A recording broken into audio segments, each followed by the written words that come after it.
प्रणिपात मेरे साथियों, आप लोग का हमारे ये विज्ञान की सागर में सुस्वागतम आप लोगों का है। आप लोग कैसे हैं? बड़े दिनों बाद आप लोगों से मुलाकात हो रहा है, तो मैं आशा करूंगा कि आप सब अपने अपने कष्ट भरी जिंदगी में बड़े अच्छे से अपना जीवन यापन कर रहे होंगे। ठीक है, मेरे सभी साथियों का इससे मेरा अनुमान है, शायद मेरा अनुमान है, आशा रखते हैं। तो हम सभी इस कष्ट को झेलते हुए हम लोग के कुछ अध्याय जो है उसको भी पूरा करना है। तो उस अध्याय में हम लोग इस अध्याय यानी कि इस पाठ को अध्ययन कर रहे हैं जो कि हमारे सामने दिख रहा है। ठीक है, ये था अध्याय किस चीज का? साउंड। ठीक, जिसको हिंदी में हम सभी कहते हैं ध्वनि, आमतौर की भाषा पे आवाज भी कहा करते हैं। तो इसमें हम सभी कुछ बातों को जाने थे, जिसमें हमारा ये सबसे पहला निकला था कि परिभाषा क्या होती है ध्वनि की। उसके बाद फिर ध्वनि किस माध्यम से निर्भर करती है या फिर कैसे वो अपना संचरण करती है।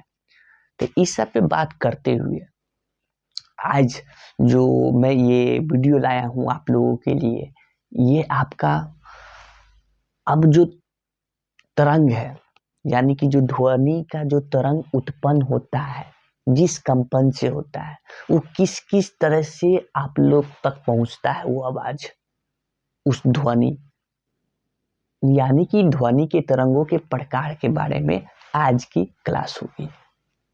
ठीक है, तो इस चीज को प्रारंभ करेंगे और विलंब नहीं करेंगे।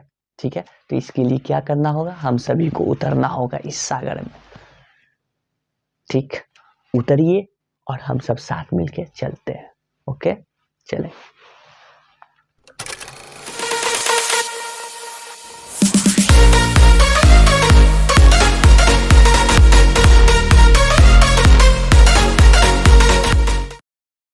हाँ, तो मेरे प्यारे साथियों, आप सब पहुंच गए। ठीक है, आशा करेंगे कि आप सब पहुंच ही गए। परेशान नहीं करने का, काफी परेशान करते हैं सब। तो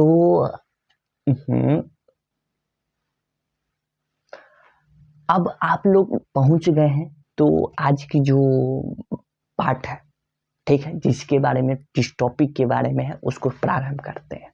ठीक है, तो देखिए, ये है आज का पाठ। क्या है? तो ये ऐसे तो यांत्रिक तरंग के बारे में है।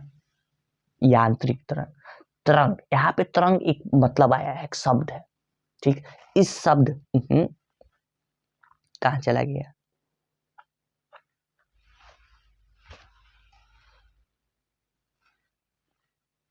तो ये जो शब्द है, ये शब्द तरंग, तरंग का इंग्लिश होता है वेव।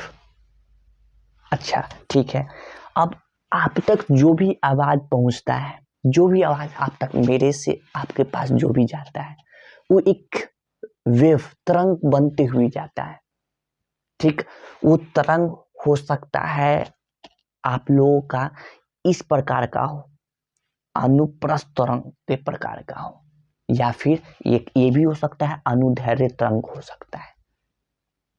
इंग्लिश में अनुदैर्ध्य तरंग को इंग्लिश में कहते हैं लॉन्गिट्यूडनल वेव, और इसको इंग्लिश में कहते हैं अनुप्रस्थ तरंग को ट्रांसवर्स वेव। ठीक है, इस बात को समझे। ठीक, तो इसी टॉपिक के बारे में जानना है कि दोनों चीज आखिर है क्या। ठीक है, हाँ, तो इसको समझने के लिए सबसे पहले हमको वो चीज पढ़ना होगा जहां से ये निकला है। कहां से निकला है? तो यहां से देखिए, ध्वनि के संचरण है ना, ध्वनि के संचरण। ठीक, ये आपका यहां से निकला है, प्रोपागेशन ऑफ साउंड। ये क्या होता है? संचरण। तो एक जगह से दूसरे जगह जब ध्वनि जब जाता है, ठीक, तो ये संचरण करते हुए जाता है, जो कि यहाँ पर आपको बताया भी गया है। ध्वनि एक स्थान से दूसरे स्थान तक स्थानांतरण होना ही ध्वनि का संचरण कहलाता है। ठीक, ये दो तरीके से करते हैं। या तो आपका अनुप्रस्थ तरंग होगा या तो अनुदैर्ध्य तरंग होगा। फिर से अनुप्रस्थ तरंग या फिर अनुदैर्ध्य तरंग। अच्छा, अनुप्रस्थ, इसको इंग्लिश में ट्रांसवर्स वेव कहा गया है, जबकि इसको इंग्लिश में लॉन्गिट्यूडिनल वेव कहा गया है। लॉन्गिट्यूडिनल वेव कहा गया है। ठीक है, आपको यहाँ पे ये कुछ फिगर दिख रहा है, यहाँ पे डायग्राम बिल्कुल दिख रहा होगा मेरे सामने, आपको यहाँ पे दिख रहा है, यहाँ पे कुछ दिख रहा है, बिल्कुल दिख रहा है। ठीक से नहीं किए इसको अच्छा से कीजिए, अच्छा नहीं लग रहा है। हाँ, अब ठीक लगेगा। ये यहाँ ये देखिए, दिख रहा है, बिल्कुल दिख रहा होगा। तो ये फ्री में लगा दिए ना, इसका कोई मायने नहीं है, ऐसी आपको बस सुंदर लगने के लिए इसको लगा दिए है ना।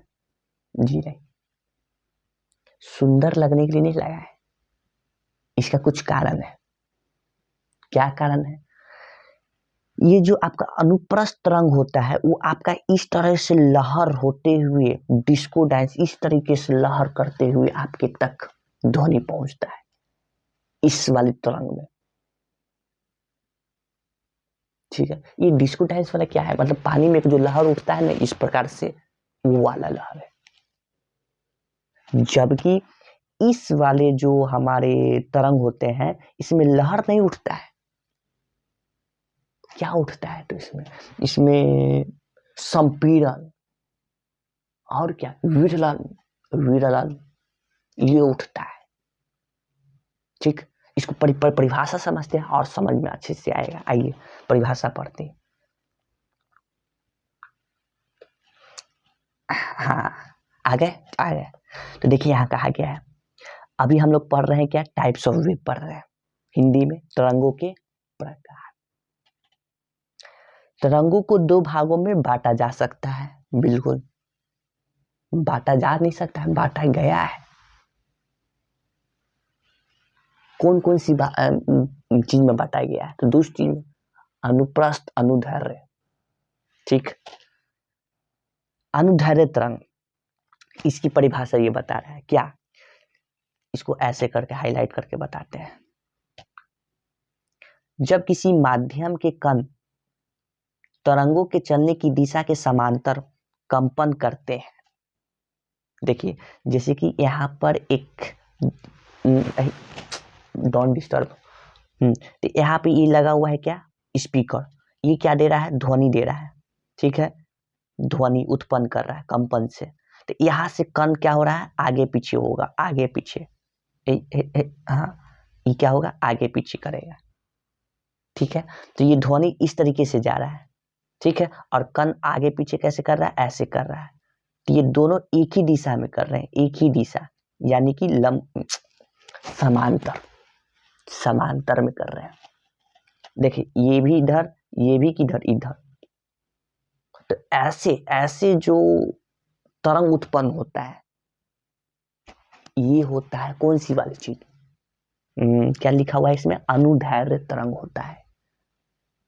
ठीक है, समांतर कंपन जो करता है। ठीक है, लेकिन इसमें एक खास बात भी है, इस वाले तरंग में आपका ये चीज जरूर बनेगा, ये वाली चीज, ये जो देख रहे हैं ना यहाँ से, ये क्या है, तो ये आपका संपीड़न है। इसको पहले मैं बता दिया हूं कि संपीड़न क्या है, इसके पहले वाली पार्ट में। ठीक, ये क्या है, तो यहाँ पर भी संपीड़न हो रहा है, यानी कि जब भी ये वाले अनुदैर्ध्य तरंग जब भी बनते हैं ना, तो इसमें ये दो चीज जरूर होता है। कौन कौन, संपीड़न और विदलन। देखिए यहाँ पर भी क्या हो रहा है, संपीड़न हो रहा है। तो विदलन कहाँ हो रहा है, विदलन इधर हो रहा है, ये इस जगह पे हो रहा है, इस जगह पे।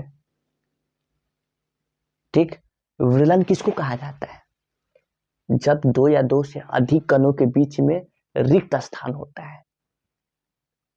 ठीक, अच्छा इसको इंग्लिश में भी बता दीजिए क्या चीज से सूचित करते हैं। तो देखिए इसको इंग्लिश में सी से सूचित करते हैं और इसको आर से सूचित करते हैं। ठीक है, इतनी बात समझ में आया। तो यही बात यहाँ पर अब आगे लिखा गया है। तब इस प्रकार के तरंगों को अनुदैर्ध्य तरंग कहते हैं। यह तरंग संपीड़न तथा विरलन के रूप में संचरित होती है।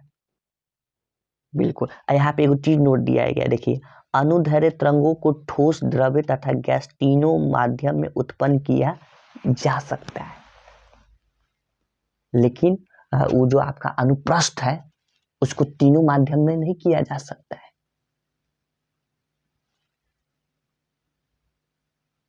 ये बात समझिए, इसको और अच्छे से एक पिक्चर लाए हैं, उसमें और अच्छे से समझ में आ जाएगा। ठीक है, कोई दिक्कत नहीं। नीचे वाले में पढ़ते हैं, इसको पढ़िए। अनुप्रस्थ तरंग, जब किसी माध्यम में तरंग संचरित होती है तो माध्यम के कण तरंग के चलने की दिशा के लंबवत करते हैं। कहने का मतलब देखिए, इसमें क्या होता है कि आपका ध्वनि इस तरीके से उत्पन्न होते हुए जा रहा है और आपका जो तरंग उत्पन्न होता है इस तरीके से उत्पन्न होता है। ठीक है, इसको मिटा देते हैं, ये ठीक नहीं लगता है। समझे? हाँ, समझ गए। तो इसमें आपको वो चीज नहीं देखने के लिए मिलेगा, संपीड़न और विरलन इसमें देखने के लिए नहीं मिलेगा। तो इसमें देखने के लिए क्या मिलता है, तो यहाँ पे अगर एक कण को देखा जाए, देखिए यहाँ पर अगर आपसे पूछा जाए इसमें बताओ ऐसा इसमें कौन सी जगह है जो सबसे उच्च कोटि तक गया है, उच्च स्थान तक गया है, तो इसमें उच्च स्थान तक तो ई गया है मेरे अनुसार। अब ये बताओ कि सबसे निम्न स्थान तक, सबसे नीचे स्थान तक कौन गया है, तो सबसे निम्न स्थान तक तो ई गया है। ठीक, तो ये जो दूरियां है, ये वाली जो दूरी है यहां से लेके यहां तक, इसका कुछ नाम है। अच्छा, हाँ, दिया गया है, मैं नहीं दिया गया, कोई जो इसको खोजबीन किए हैं वो दिए हैं। अच्छा, यहाँ इसको भी कुछ नाम दिया गया होगा, बिल्कुल, इसको भी कुछ नाम दिया गया है। क्या नाम दिया गया है? इसको नाम दिया गया है श्रृंग का। ठीक है, इसको नाम दिया गया है गर्त का।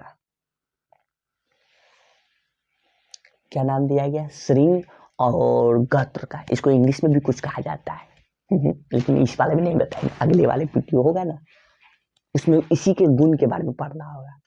अभी प्रकार समझे, अगले वाले पाठ में इसके गुण को समझेंगे। कैसा गुण?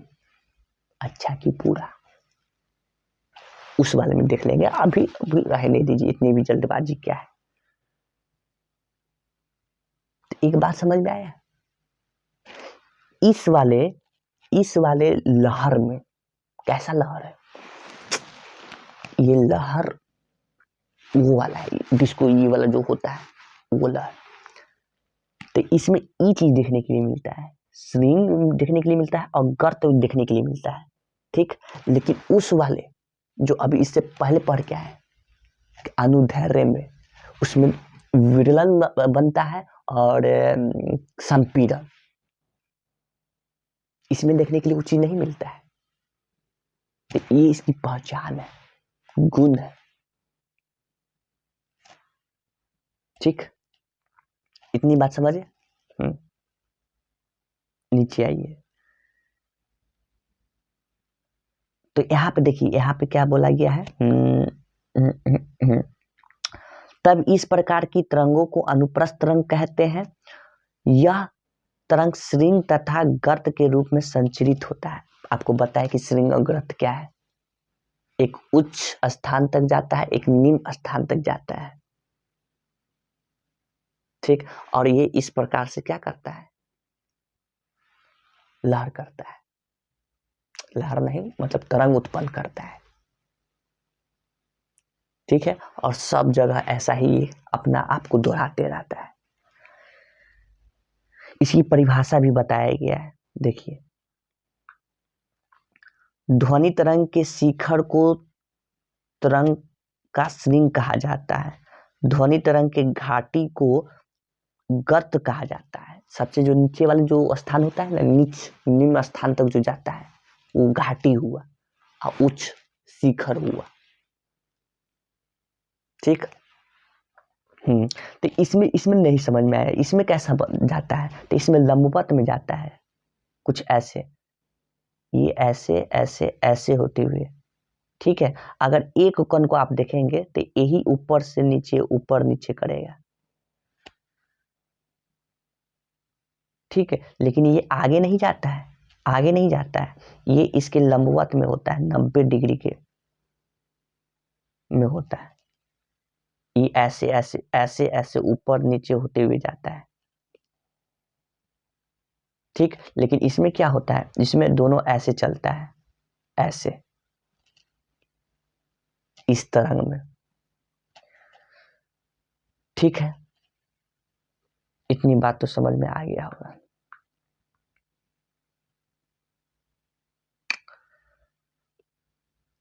इतनी बात समझ में आई है। श्रिंग क्या है, गर्त क्या है, देख लिए। इसको अगले वाले पार्ट में भी देख लेंगे अच्छे से। कोई दिक्कत यहाँ तक की नहीं, कोई दिक्कत नहीं है। तो इसको एक बार डायग्राम में भी देख लेते हैं, इस वाले।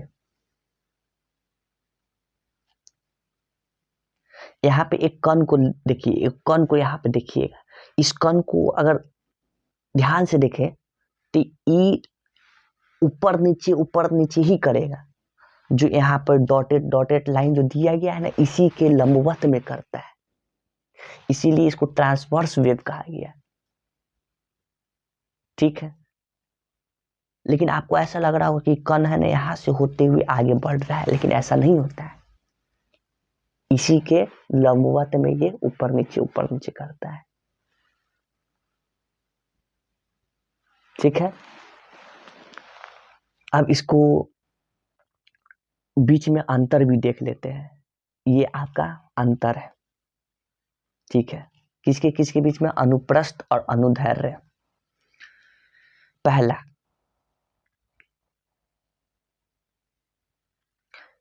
इन तरंगों से माध्यम के कण गति के दिशा के लंबवत गति करते हैं, ठीक है।